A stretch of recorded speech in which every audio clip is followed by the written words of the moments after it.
What's going on, man? Welcome back to the basement. I'm Ron, and as you guys can see on the screen, we're on Underdog today. And, this isn't going to be our usual, best ball league with the subscribers.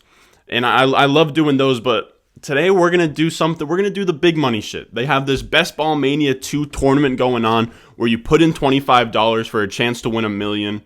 Look, the first place prize is $1 million. Second place, $250,000, $175,000.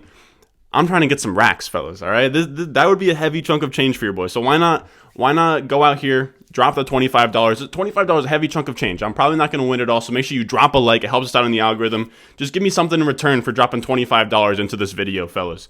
But it's a tournament. So in best ball, you're gonna have qualifiers week 1 through 14. I think that's just like a normal league. For someone that's about to get into this league or tournament, I should probably read up more on it. And then the quarterfinals of week 15, this is where it gets weird for me. I think that you just get into I want to say they put you into another league of 12, or there's just like a big pool you have to finish at the top of. I don't know. Quarterfinals, semifinals, and championship is week 15, week 16, and 17. And that's pretty much just a league or a pool of all the champions from the other 12-man leagues. And for anybody that doesn't know out there, on Underdog, it's a best ball format. So it's going to be 0.5 PPR. 1 quarterback, 2 running backs, 3 wide receivers, a tight end, a flex, and 10 bench spots. And the beauty of best ball is the reason why I've done 20 drafts at this point. It's bad, fellas. I got a problem. But the beauty of it is that you draft a team, and every single week it picks the best lineup. So whatever quarterback scored the most points, or 2 running backs, 3 wide receivers, even if you put up like a 0 somewhere, it spits out your best possible lineup every single week, and then it tallies up all of those points, and it spits it out, and that is who the winner is of that league. So you never have to do any waivers, any trades, anything like that. So I literally just hop on, draft, and then that's it. I just set and forget it. You know what I mean? So we're going to spend the $25, fellas. As I said, please subscribe, like the video, join the Discord as well. I want to get as many people that are into Underdog in the Discord, so I can just drop a Underdog draft and I can have all of the boys from the Discord in there. Right now, we're not quite at that point yet, and I don't really expect it. We're not even at 1,000 subscribers, but I would love to be at a point where I could just drop a link in the Discord with the Underdog draft, and we can hop in one either for the YouTube channel or just for fun. So we're going to hop in, and I'll see you guys once this draft is filled. We got to wait for 10 people. Hopefully we can go win $1 million, fellas. Let's go. All right, fellas, we're on the clock at the 108. We got Christian McCaffrey going off the board. We have Dalvin Cook going off the board. I'm hoping maybe we get Tyreek Hill, Jonathan Taylor at the 108. And the 2 strategies I'm looking to do here in a tournament, you want to be different. You want to set yourself apart and swing for maximum upside. We want to win $1 million. So I think that a lot of people will sort of get things twisted where you want to stack up on running backs and kind of have like a basic build. That's cool for winning like normal best ball leagues, but when you're trying to swing for the fences, I'm going 2 ways. I'm going either 0 RB, so that's going to look something like 2 quarterbacks, 6 running backs, 8 wide receivers, and 2 tight ends, with none of my running backs coming in the first 5 rounds. First 5 rounds, you want to stock up on wide receivers, quarterbacks, tight ends. I'm a big person on not getting myself super set into that kind of thing. So if that doesn't work out, we're going to be looking for 2 different types of things. That, or we're going to go hyper fragile 3 running back build. So you go 3 running backs off the bat, never draft a single one again, and hope that all 3 of those guys fire, and then you just stack up everywhere else. So we want to go with one of those two builds, and our fail safe is going to be just normal. I don't think it's called hyper fragile. It's just probably called normal fragile or something like that. Here's the thing. This is going to work out for our 0 RB thing, so we're just going to go Tyreek Hill. And so that's already locked us out of the 3 running back build. We do have, here's our fallback, and I'm going to come out with a video very soon on a whole beginner's guide for best ball, because I've been learning a lot these past couple weeks, drafting a lot on best ball, reading a lot of people who are much smarter than me, guys like Sean Siegel. Like, I'm a fucking idiot compared to these guys like Sean Siegel, Andrew Blair, Anthony Amico on Twitter.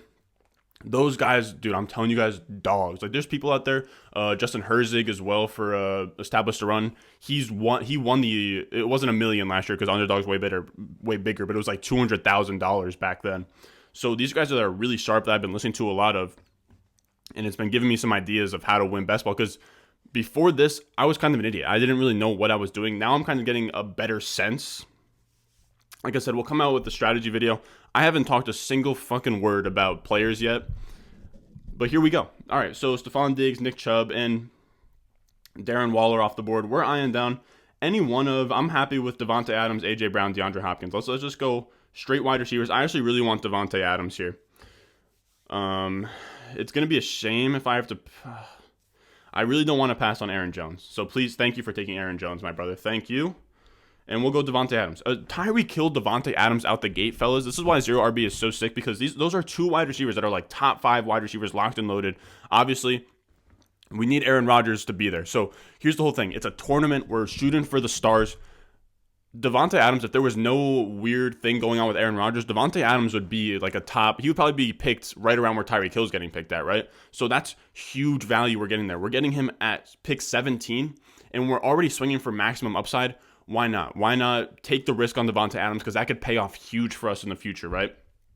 And I also want to say, the reason why I've talked so much strategy when it comes to best ball is because I really do think that even in best ball, roster construction and strategy is so important that getting players right and having really good player evaluations isn't as valuable as it is in a redraft where you're doing waivers and trades and all that, because at the end of the day, you just don't want to take zeros, you don't want to take L's, you don't need to hit on the most insane, you don't need to hit on insane breakouts in the early rounds. Like when you think about ADP, everyone has, it's marginal between everybody.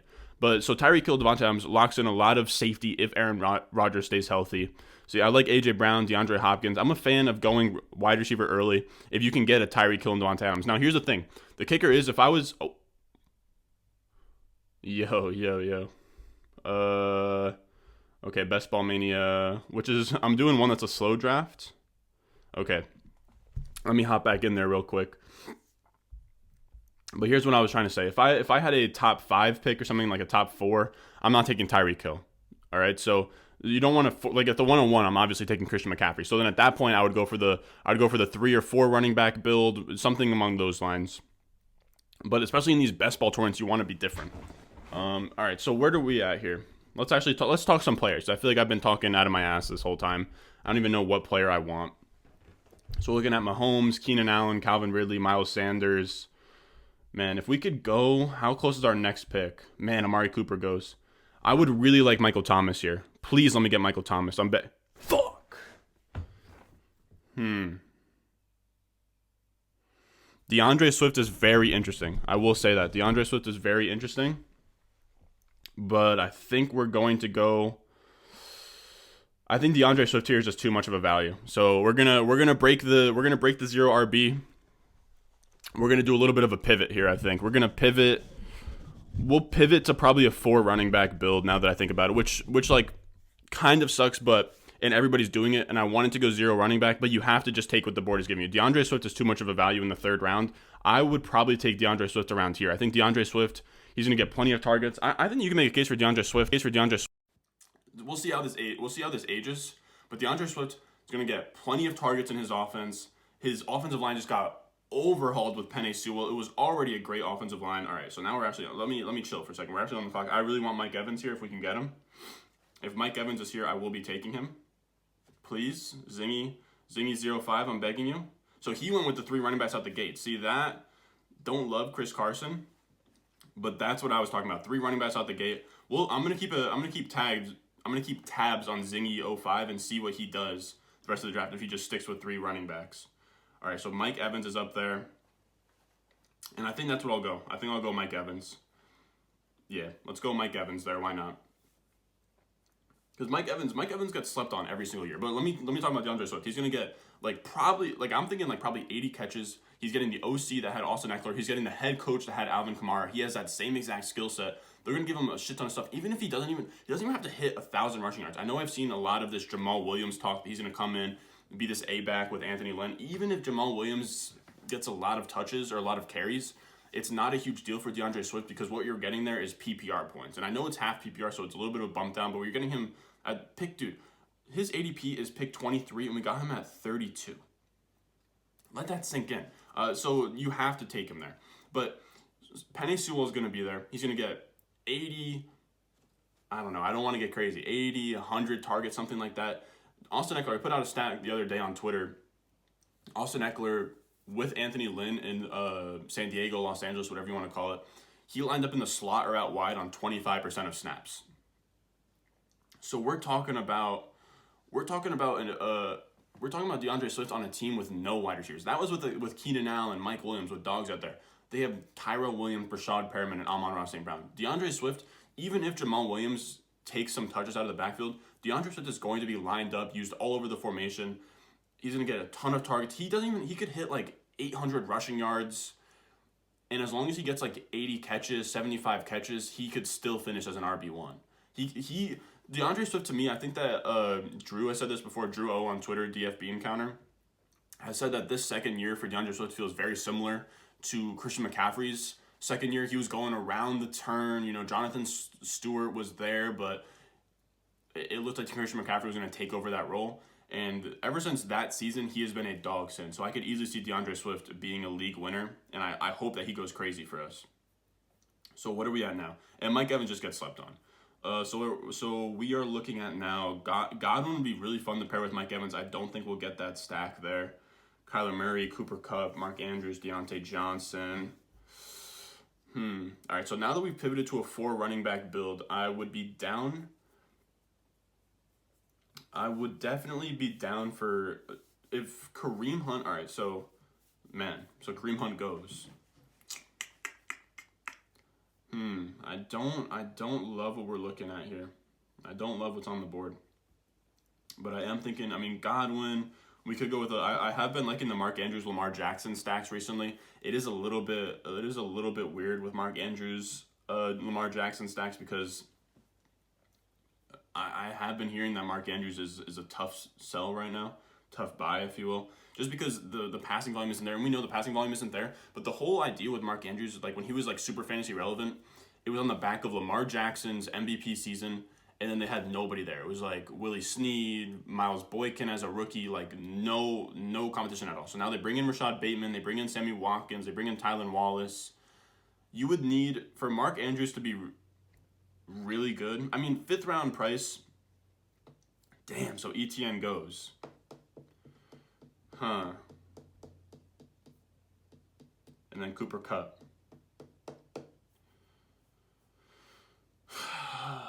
Fellas. Mark Andrews, Kyler Murray.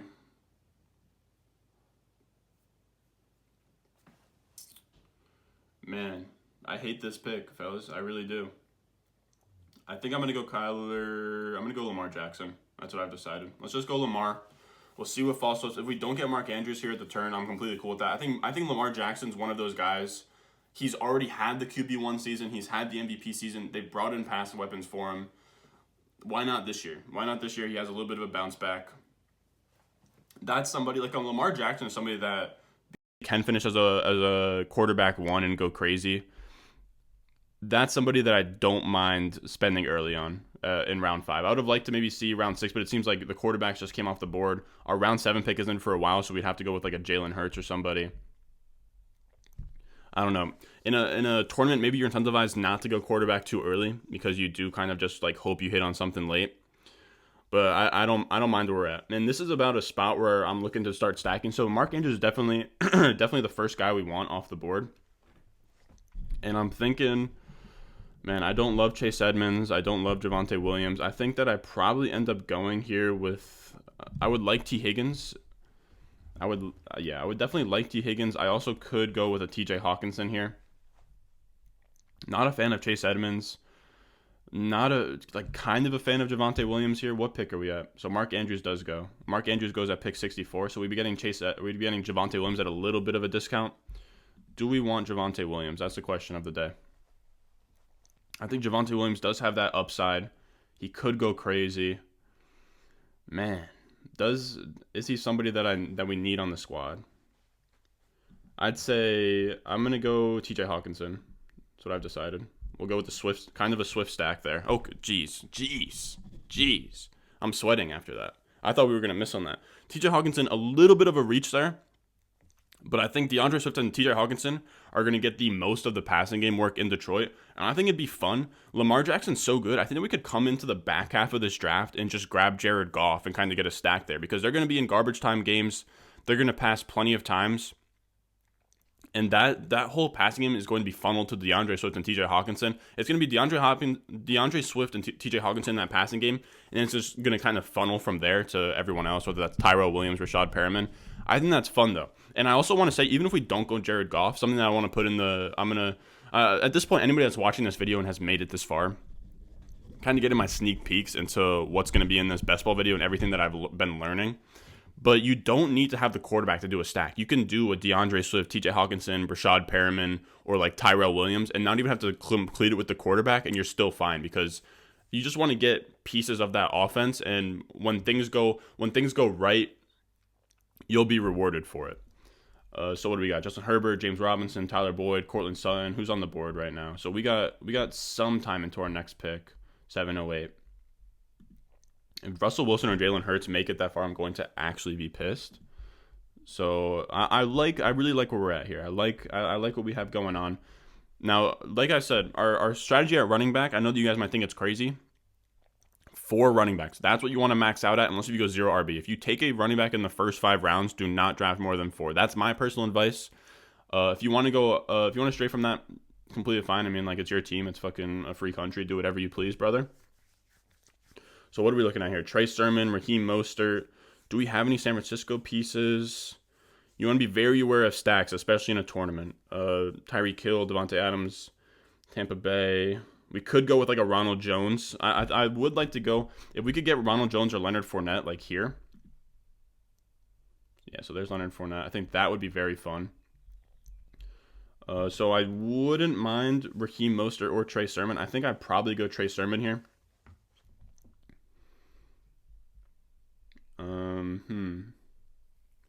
Robbie Anderson, Juju Smith-Schuster. I think that because now we've pivoted off of 0 RB and we're so strong at running back, we're so strong at wide receiver. Raheem Mostert, Trey Sermon. I think we'll go upside with Trey Sermon. Just hope that he goes crazy. I think that's gonna have to be it. Just hope that Trey Sermon's the guy. Because I think that that's a good swing there. And if we can come back around and get Ronald Jones, I'd be thrilled with that. If not Ronald Jones, then I think that I'll probably reach on Leonard Fournette. Because that's not even a reach. I will be honest with you guys. I have rankings that I've imported in here. I haven't done my own seasonal rankings yet. I've gotten these rankings from another site. I don't want to give out the site name because you guys can just like see the rankings or whatever. It's kind of a scumbag move of me to it's kind of leaking their rankings because I have it inputted onto Underdog, but don't worry about it. I don't even follow these rankings religiously. That's why I'll reach on a guy like Leonard Fournette. So we go Trey Sermon, Juju, Debo, Devonta Smith, Damian Harris.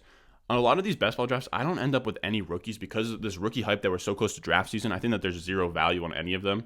They're all getting scooped up. I also wonder if there's anybody in here that I recognize. I end up drafting with a lot of people from Twitter. Like shout out to Danny from Dynasty Stock Exchange or Fantasy Stock Exchange. My bad. He has a YouTube channel over there. We're actually gonna be collabing sometime soon. So if you guys fuck with Fantasy Stock Exchange, go check them out on YouTube. But we were. It was like 1 a.m. last night. I hopped onto a Underdog draft. Yes, like I'm really like that. Like I have been in too many Underdog best ball drafts. I'm actually going to go Leonard Fournette. If Leonard Fournette gets taken here, then I'll go Ronald Jones. But I'm exposed to so much Ronald Jones that I kind of like the idea of going Leonard Fournette. All right, so now we're building up this running back core: Fournette, Trey Sermon, DeAndre Swift, and we'll round that out with a 4th guy and hope that we can. The whole idea is that you just hope for best case scenario. You hope Trey Sermon does his thing, Leonard Fournette does his thing, another running back does his thing, DeAndre Swift kind of holds down the fort. And the whole idea is you shoot for maximum upside, because if you draft any more than 4 running backs after taking one early, then at that point you're drafting for safety. You're drafting, okay, now you're covering your ass. Okay, I don't want my team to have a hole at running back. But when you're drafting in a tournament, you just have to assume. You just have to assume that everything's going to be chill. I'm only going to go 2 tight ends, 2 quarterbacks, 4, and then we're going to go 10 wide receivers. And I'm kind of bummed that we didn't get to go 0 RB, but our wide receivers are so strong that we can now wait on them until like probably those final 7 rounds at this point, and just have Tyreek Hill, Devontae Adams, Mike Evans fill in the gaps, or be the workhorses in the receiver room, and then we'll just have whatever 7 wide receivers we pick up fill in the gaps. The only thing that I'm bummed out about is most teams use that build. I also wanted to see Zingy. Yeah, so he's going with that 3 running back build. I'm jealous, man. I'm jealous. Zingy's a sharp guy. Zingy is a sharp guy. This is what I wish that we were. If we were in a spot where this didn't make sense, so I wish we could have gone 0 RB. Is there anybody going 0 RB? Let me actually look at the board here. We should be looking at the board more often than not, just for content reasons. Did anybody just go straight wide receivers? No, nobody went. See, damn. I'm upset. I'm upset about that, boys. That's the thing. I'm telling you, no one is doing 0 RB right now. Nobody's doing it. The whole idea is you don't take a running back in the first 5 rounds, and then you make sure you get 6. So instead of 2, 4, 10, 2, it's 2, 6, 8, 2. And the whole idea is that you stack up on everything else early, and then you just try and hit for those late round running backs like a Mike Davis, something like that. Because that is how you luck into $1 million, is you hit on a Mike Davis or something crazy. All right, so if we come around the bend here, if there's, I honestly didn't really want to hit running back this hard. But if we can, I will be going Tony Pollard or James Conner here. Also, we'll say if we can get Tom Brady to come to us right here, that would be a 6 stack. Tony Pollard or James Conner. That's a very tough one. I'm going to go James Conner because we need points. Or do I go Tony Pollard? I'm going to go Tony Pollard. Why not? I've decided that is the move. I think Leonard Fournette gives us that points where he'll come in and give us whatever. Pollard, Sermon, Fournette. We got to hope for the best. We got to hope that Trey Sermon, Pollard, or Fournette, they take over that backfield sooner rather than later. And that we make up for having sick quarterbacks, wide receivers, and tight ends. That's kind of just what that strategy boils down to. If Brady's available for us, we're gonna take him and say fuck getting Goff, which we don't really even need Goff. Man, I would like to get a Tom Brady stack in. If Tom Brady does not come to us, man, it's gonna come close. If Tom Brady does not come to us, I think that this is where I do like Antonio Brown. Man, so Antonio Brown would be good for our Tampa Bay stack. So would Tom Brady. So those are 2 of the Tampa Bay guys. Past that, we're looking pretty rough. Evan Ingram, Mike Gesicki, Irv Smith. All right, we got 4 picks between us. We need them to not be Tom Brady and Antonio Brown, because if they're gone, I do not know what I'm going to do. I'm going to stop showing running backs if I can. There we go. All right, we're looking decent. All right, so Tom Brady. We got 2 picks. As long as this one is not Tom Brady or Antonio Brown, we are looking so good. If I always try and think what would I pivot to? Okay, Gesicki, we're good. We're good. Neither of them got picked, so we're gonna go Brady. Because Brady really threw 40 touchdowns last year. That can really happen. We're gonna go Brady.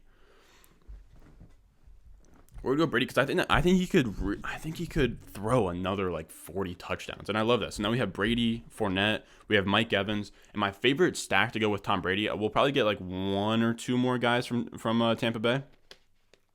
My favorite stack is gonna be we'll probably get Scotty Miller with our last pick. That's the white dude who can just run fast. We'll snag him up in the 18th round. So what are we looking at here? Tannehill goes. Again, we're not going to be... All right, so we're done looking at quarterback as well. Quarterback is set. We already got 2. You have to assume, okay, these 2 quarterbacks are going to start for the entire year. I also am an idiot. I did not check the buys. So if Tom Brady had the same buy of Lamar Jackson, I actually would have... Wow. Okay, so we're kind of fucked with our Week 9 buys. I will say that much. Week 9 is going to be rough with the buys. But that's just because we're stacking. The problem is... This is our downfall, boys. I will be honest. This is a learning experience for you guys out there that are watching. I don't think that it's the end of the world per se.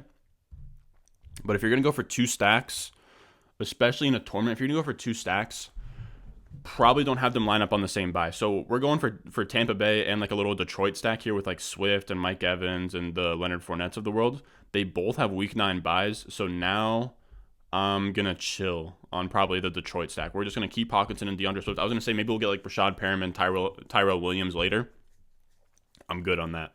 So we'll continue the stack with Tampa Bay and probably get another pass catcher or 2. And then from there, any other stacks that we do need to have not a Week 9 bye, if that makes sense. So maybe we could do, I don't think KC really works because that would be like just Demarcus Robinson. Hope that we haven't been on the clock yet. So that would be like just Demarcus Robinson. And if Antonio Brown falls to us, I would be fucking hyped. So what are we also looking for? What's like an easy stack? San Francisco, not really. Green Bay could work if we could get, is Tanyan on the board? No. Green Bay could maybe work because we could go like Allen Lazard. Yeah, I don't know. I'm just kind of grasping at straws here with what we can do with this stack because Detroit and Tampa Bay are two really good stacks I like, but I just realized that they both have week 9. I mean, maybe you can kind of talk yourself into maybe you just punt that week so that you can just have 2 simultaneous stacks for the rest of the year. You know what I mean? You just kind of pull off the Band-Aid that 1 week and hope that Lamar Jackson, a mixture. Literally, our only running backs that week are going to be Trey Sermon and Tony Pollard. So we have to hope by week 9 they both kind of seize things at that point, which I guess could be true. So we got Rashad Bateman, Evan Ingram. Right now we're looking at, I do like kind of, I would have loved to have the Detroit stack with Rashad Perriman there. So are we not, so we're still looking for tight ends here. Cole Beasley, Gabriel Davis. Rashad Perriman would be so fun. Boys, do I just say fuck it, even though they both have week 9 buys? Yeah, that's what I'm thinking. I'm thinking Rashad Perriman here. He's gonna have blow up weeks. So now we have 3 Detroit guys. We have 3 Tampa Bay guys. Especially at wide receiver. Running back, the stacks are rough because of the week 9 thing. But at wide receiver, when we have Tyreek Hill and Devontae Adams, like, yes, Mike Evans, Rashad Perriman won't start, but as long as we have Devontae Adams and Tyreek Hill there, we're gonna be fine. So what are we looking at here? I'm down to go backup tight end. Not really a fan of either of the New England guys. Maybe I go Ferkser. I don't know. Not a huge fan of anything that's on the board. I think Gronk could also be really fun, but I'm not going to go that route. Just because, yeah, I can't go Gronk because of the tight end spot. They both have week 9 buys. So we're playing a really dangerous game with the bye weeks. So I think, oh man, it gets stressful, fellas. It gets stressful. I think that we will go, I think Ferkser. I think Ferkser will be fun. Why not? Yeah, as long as he's here. Yeah, let's go Ferkser. So now we're locked and loaded, fellas. We have our 2 quarterbacks, our 2 tight ends, 4 running backs. I hate the week 9 bye situation is rough, fellas. I'll be honest. We're gonna have only Trey Sermon and Tony Pollard starting week 6 and 7, or weeks 9. That's rough because Lamar Jackson will be fine. Anthony Ferkser will be like kind of fine. The running back spot will be tough, but that's just kind of how it has to be. We have to hope that one of them emerges that week, one of them does well, and that's kind of the whole thing of best ball. Is just praying that you can make it happen. So why not? So now we're just going to be targeting wide receivers. We don't even have to put tight ends on the board anymore. This is kind of how I like to set everything up. So what do we got? Nelson Aguilar, Nyheim Hines, Adam Troutman, Jamal Williams. Love to see it. What the heck did he say last year? He's like out there feeling like a mermaid. It was like raining or something. And Jamal Williams is a wild man, I would say. Blake Jarwin, that's very interesting. I want to check up on, what's his name? No! Zingy. All right, so Zingy was a fake sharp. Not only did he draft 5 running backs after going 3 straight, he drafted 2 running backs from the same team in a tournament. Guys, do not make that mistake. Boy, everybody that's out there, if you draft, here's the thing. There's one thing. If you want to draft 5 running backs, 6 running backs, I don't care. You can draft as many running backs as you want. I don't care. But in a tournament especially, I would say even in best ball especially, even 2 running backs at the same position is never the wave. This guy, Rashad Penny and Chris Carson, like, remember, we're playing best ball especially because there's no waivers, anything. You just want to hit upside. And especially in a tournament, when you're trying to win $1 million, you want to hit upside. So when you have a running back that's supposed to be the workhorse and Chris Chris Carson and you draft Rashad Penny, you're just like, you're insulating that pick and just like, okay, so if Chris Carson busts, you at least have Rashad Penny. If Chris Carson goes down, you at least have Rashad Penny. You're burning a roster spot on a what if, and you're playing for safety. So you're completely eliminating that upside. I think I'm making sense. Sometimes I had a guy comment on the video the other day that he thought I was taking Adderall, which isn't a wild claim. I do sometimes talking fast and going a little bit crazy. That's kind of just the way it be, though.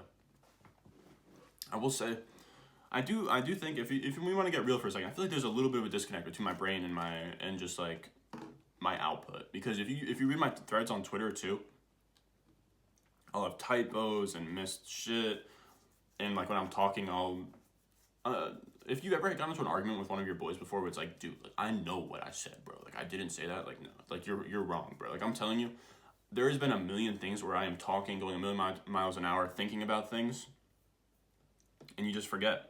If we can get Denzel Mims here, I'll actually be thrilled.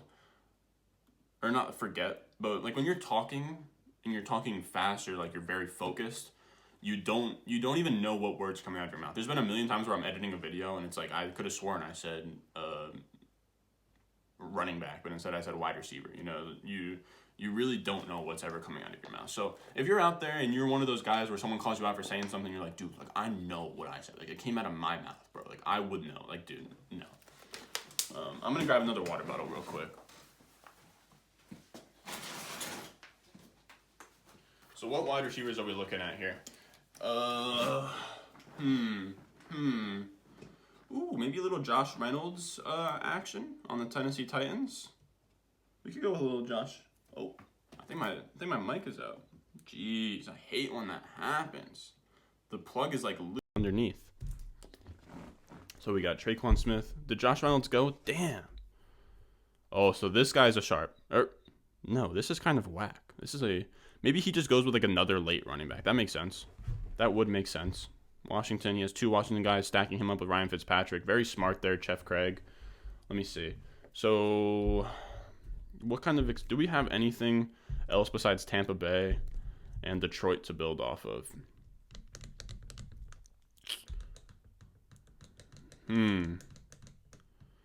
What are some things that we can build here? So we have 2 picks back to back here. No, we don't. I'm an idiot. We just took our last pick. That was Denzel Mims. Russell Gage, Sterling Shepard, Paris Campbell, Traquan Smith. Let's go Russell Gage. I feel like people are sleeping on him. Why not? Why not? It's a high volume passing attack. Wish we could have stacked a little bit there. Maybe in hindsight, like, yeah, I can't go any more Detroit. I can't. I would love to, but I can't. So, Tampa Bay, the only other Tampa Bay guy we're going to go is going to be Scotty Miller with our last pick. So we just want to get, damn it, him and Mims have the same fucking bye. I need to be better about looking at buys. I need to be better. What is Sterling Shepard's bye? Week 10? Crowder, week 6. Okay, so week 10, week 7. All right, so now when we're drafting these wide receivers, so we're going to have 4, 1, 2, 3, 4, 5, 6. We're going to have 4 more picks at wide receiver. The whole idea, besides our Scotty Miller, is going to be dodging bye weeks, I think. That's going to be the theme of these picks here. So who has bye weeks that fit in well? Nobody on our team has a week 10 bye week, so I like Sterling Shepard there. Jamison Crowder does not work. Emmanuel Sanders, week 7 bye. Does anybody on our team have a week 7 bye? Just Tony Pollard? Emmanuel Sanders works, fine. Week 12 is going to be Tyreek Hill. So who has a week? Oh, he just went. Christian Kirk. Diami Brown has a week 9 bye. Week 9, nope. We do not need any more week 9 buys. Darius Slayton, week 10. Do we need any week 10? Dude, so what we have? 1, 2. So we have 3 guys that have buys on week 6. So we're good on week 6 buys. I'll say that much. So Diami Brown does not work. Tyrell Williams does not work. Darius Slayton kind of works. Do we not have any week 10 buys? Darius Slayton works. Hamler. Do we have any week 11 buys? No. KJ Hamler's a guy I really like to grab. Pause if needed. I don't really like to grab any guy, to be honest with you. Week 12 buy. AJ Green. Not super even interested in AJ Green, to be honest with you guys. Definitely not Bryan Edwards. I think that we're kind of fucked with week 8 buys as well. Or no, that's just Lamar. So week 8 works. What do we got? Anthony Miller, week 10. Does week 10 buy hurt us? No, unless if we go with like a giant stack here. Sterling Shepard's still there. Wow. I don't really. Do I want a giant stack? I was gonna say I could go like Sterling Shepard and Darius Slayton, but like I'm kind of good. I'm down to just kind of diversify here at the end. I think that we have enough stacks. I think that I think our Lions stack, and I think that our Tampa Bay stack is enough. Sterling Shepard already won anyways. Let's go Emmanuel Sanders. I want a piece of that Buffalo offense. Why not? So he works very well for our buys, week 7 buy. So he only overlaps with Tony Pollard. I don't really care. Darius Slayton, KJ Hamler, Anthony Miller, Amari Rodgers. Ooh, Amari Rodgers could be fun with Devontae Adams. Should we go with like a Devontae Adams type stack? I don't know. Like a Green Bay stack? We could get like a backdoor Green Bay stack. It would have to be round 16. It would have to be round 17. And then we'd have to get Scotty Miller at round 18. But we could go Amari Rodgers. Did he go? Yeah, okay, never mind. Just throw all that out.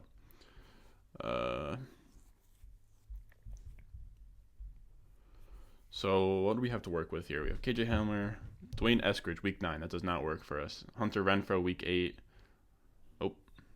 Do we want Darius Slayton or KJ Hamler? I guess we will go... I'm going to go Darius Slayton because I think that KJ Hamler really only benefits from Aaron Rodgers leaving. And in that scenario, that would fuck up our Devontae Adams anyways. So we'll just go Darius Slayton.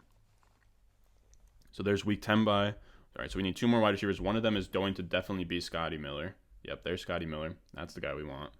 So before that, we have Hamler. Anthony, does week 10 by work? No, I don't want to overlap with him. Week 11 by does work.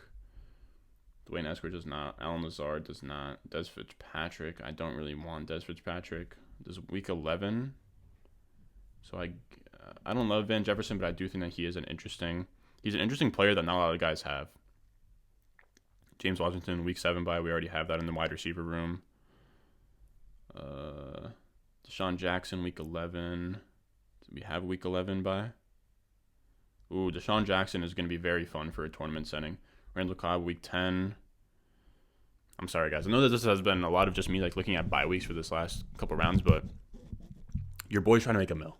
Your boy is trying to make a mill. So just bear with me if you might. Travis Fulgham, do we have any week 14 buys? Fine. Put him on the fucking list. All right, we're looking good. Hamler, Scotty Miller, Van Jefferson. Scotty Miller is perfect for the Tampa Bay stack because you're going to have Mike Evans, you're going to have Leonard Fournette, Tom Brady, and then Scotty Miller's going to have like just massive plays, and he's probably going to do it like only like 4 or 5 times a year, but he might win you those weeks. He might put up like massive stat lines those weeks, and that's what you want. Best ball, I think it's self-explanatory, but you want those boom bust type guys at wide receiver. Like whereas in like redraft is like like ew. Like I want a guy that can start every week. In best ball, especially when you're rostering 10 wide receivers, more often than not, you will find enough players that can start week to week. But you want them to have like huge impacts. You don't want to have too many like Jarvis Landry type guys. You want to really shoot for the moon. That's dude, Tyreek Hill. I'm telling you guys, I'm a little bit horny by our starting lineup, dude. I'm telling you, Tyreek Hill, Devontae Adams, Mike Evans. We're gonna have guys like Brashad Perriman. We're gonna have guys that are gonna blow up some weeks. We just gotta hope. I think DeAndre Swift is gonna be sick. We just gotta hope that Trey Sermon, Leonard Fournette, and Pollard pan out. That's what has to happen. At least like 2 of them. That's the bet you're making, pretty much. That Trey Sermon just has a bunch of touchdowns on a team that's gonna run a bunch. Leonard Fournette, maybe he just vultures touchdowns on a team that's going to score a lot. And Tony Pollard, Dallas is like all three of those offenses are very good offenses, so I like making those bets. What do we got? KJ Hamler. So I will go KJ Hamler and hope that we can get Scotty Miller on the way back. Like again, I said in KJ Hamler we could have taken him with that last pick, and like I said with the Aaron Rodgers thing. But I mean at this point, KJ Hamler maybe he does something nice with Drew Lock or Teddy Bridgewater, whoever they have. And even then, maybe Aaron Rodgers comes over, KJ Hamler goes crazy, and Devontae Adams still makes it work with whatever quarterback he has. Here's the thing, fellas. When you're getting Devontae Adams at pick 17, you're getting, like, it's already baked into his price if he doesn't have Aaron Rodgers. Like, if he doesn't have Aaron Rodgers, like, pick 17 is like a slight reach for him. But if he does have Aaron Rodgers, it's a massive value. That's the thing there. I still love, dude, we really got DeAndre Swift at, like, not a round of value, but damn near, man. Damn near. Now, I would really like to see what everybody else is looking like out here. Is anybody... So 5 running backs, 2, 4, 9, 2. So Walter Picks knows what's going on. He's see that's a little bit better for a 4 running back build. That's much more stable there. What else we have? Very upset that Zingy05 went with 5 running backs. Do we have Scotty Miller? Yes, completing the stack. Love to see it. So 3, 4, 7, 3. Ew. So he goes. Yeah, don't love that. Is this a 0 RB build? No, dude. If you're gonna go 2, 6, 7, you cannot take Clyde Edwards-Helaire, boys. I'm telling you, you can't do that. So this guy's also 2, 6, 7. He took Saquon. So I'm in an easy division if you ask me, fellas. This guy knows what he's doing. I mean, he still went with three quarterbacks. Oh my god, you can't. I'm telling you guys, I'm going to come out with a banger underdog video. It's going to go over, like, really good strategy. I'm telling you, not so much my research that I've been doing, but I've been reading a lot. I've been consuming a lot of content by guys that are very sharp in best ball. I've been learning a lot. I'm telling you guys, roster construction is 10 times more important than getting players right in best ball. That's just how it is. In redraft, yes, you want to hit on those late round guys. You want to get next year's whatever, but in best ball, it all starts once you can draft Alvin Kamara, Saquon Barkley, the greatest team of all time. And if you draft 5 quarterbacks, you have no chance of winning. That's just the facts. So that's our squad there. I think that we're pretty much done with this draft. And I'm happy the way it turns out. I think that this could be a winner, fellas. This could win it all. Possibly, I don't know. I mean, we'll be lucky if I get like fucking $5 back on this, with how these things go. So is this the one I just drafted? Nope. See, this is the one I've drafted first, and I've come so far from it. I cannot believe I drafted this team. I would never draft a team that looks like this. So this is 2, 6, 7, 3. This was a while ago when I first did this. I've learned so much since this. I would never do this. If you take Austin Eckler here, just take Eckler out. Take a sick wide receiver, something out of pick 14. Pair him. If you didn't say bless you through the screen, you can't be. Jesus, allergies are getting tough around here, fellas. But yeah, so 3, like, this is bad. This whole thing is bad. If I could just get a refund on that $25, I wish I would. But I pretty much, if you make a team like this, you're pretty much burning $25, and I'll explain why in my underdog best ball video. But we're gonna check out this team. Here's the team we just drafted: Lamar Jackson, Tom Brady. Quarterback is set. DeAndre Swift is a really good anchor. And then we hope that Sermon, Fournette, Pollard can just take command in really high-scoring offenses. Then we have Tyreek Hill, Devontae Adams, Mike Evans. Super solid wide receivers that can boom for weeks.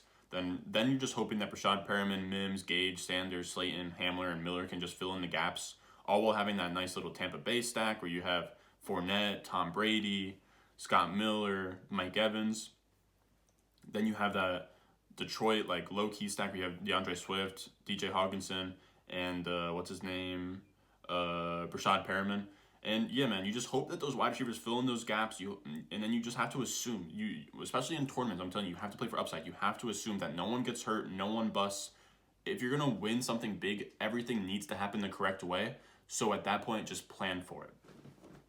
With all that being said, if you've made it all the way this far, if you've made it literally to the end of the video, I really fuck with you, man. That's a lot of time that you've committed to this video, man. Hopefully we win something. I just put $25 into this video, so make sure you go down below, hit the like button, hit the subscribe button, because I know I'm not winning $1 million, so I might as well win your guys' likes and follows. Maybe that's some kind of consolation prize. But we've been growing a lot here recently, man. We're at 940 subscribers, just hit 1,000 followers on Twitter. I've been really feeling the love from you guys, and we're not even at redraft season yet. Once we start getting into redraft and I start giving you guys my redraft takes, I really would say I've been getting into Dynasty a lot this draft cycle, but I would say, like, my like, you know, what do you want to call it? My bread and butter is redraft, man. So it's gonna be really fun. As always, you can follow me at @RonStore_ on Twitter. Look out for my underdog strategy video. That's gonna be coming out probably tomorrow, maybe the next day, something like that. So be on the lookout for that. And as always, man, I'll see you guys in the next one.